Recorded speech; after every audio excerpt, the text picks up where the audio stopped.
Pro പാക്കൊക്കെ add ആയിക്കണ്. Bluetooth, trip meter, മോഡുകൾ ഒക്കെ റെഡി ആയിട്ടുണ്ട്. പക്ഷേ സ്മാർട്ട് എക്കോ മോഡിൽ പിക്കപ്പ് കുറച്ച് കുറവാണ്. അപ്പോൾ ഒരു കുത്തനെ കയറ്റം കിട്ടിയിട്ടുണ്ട്. അത് എങ്ങനെയുണ്ട് നോക്കാം. കയറുണ്ട്, ഫുള്ള് ത്രോട്ടിൽ നിന്നു.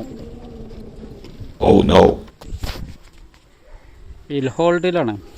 ഹിൽ ഹോൾഡ് ഒരു ഉപകാരം തന്നെയാണ്. ഒന്ന് വലിപ്പിച്ച് വെക്കുക.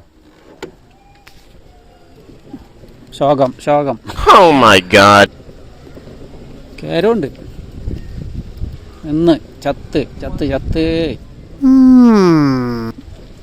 അവിടെ നിന്ന് തന്നെ നമ്മൾ സ്മാർട്ട് എക്കോ റണ്ണിങ്ങിൽ തന്നെ സ്മാർട്ട് എക്കോ ഇട്ടിട്ടാണ്. സ്മാർട്ട് എക്കോ ശോകം കുത്തനുള്ള കയറ്റട്ടാ. നിർത്തി വലിപ്പിക്കാനൊന്നും ഉണ്ടാവും കഴിയില്ല. രണ്ടാളച്ചുണ്ടെങ്കിൽ തീരെയും പറ്റില്ല. അതിൻ്റെ പവർ ആകെ 2 മോഡുള്ളൂ. പവർ മുഴുവനും അതിൻ്റെ സിപ്പ് മോഡിലാണ്. പക്ഷെ എന്ന് കരുതി ഈ വണ്ടീനെ സ്നേഹിക്കാതിരിക്കാൻ പറ്റില്ല. കാരണം സിപ്പ് മോഡ് നല്ല പവറുണ്ട്.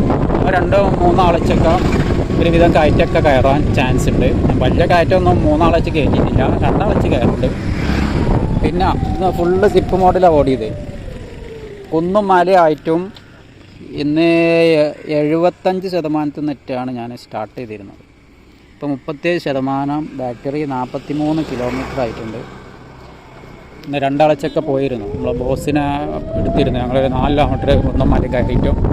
അപ്പോൾ അതിപ്പോൾ ഒരു കണക്ക് കൂട്ടണമെങ്കിൽ ഒരു 70 മൈലേജ് ഉണ്ടാവും, റേഞ്ച് ഉണ്ടാവും സിപ്പിലിട്ടാ. അതായത് സിപ്പിൽ അധികം നല്ല കയറ്റിറക്കങ്ങളായിരുന്നു. നല്ല ഒരാൾ വെച്ച് എക്കോ മോഡിലാണെങ്കിൽ 100ൻ്റെ മുകളിലുണ്ടാവും.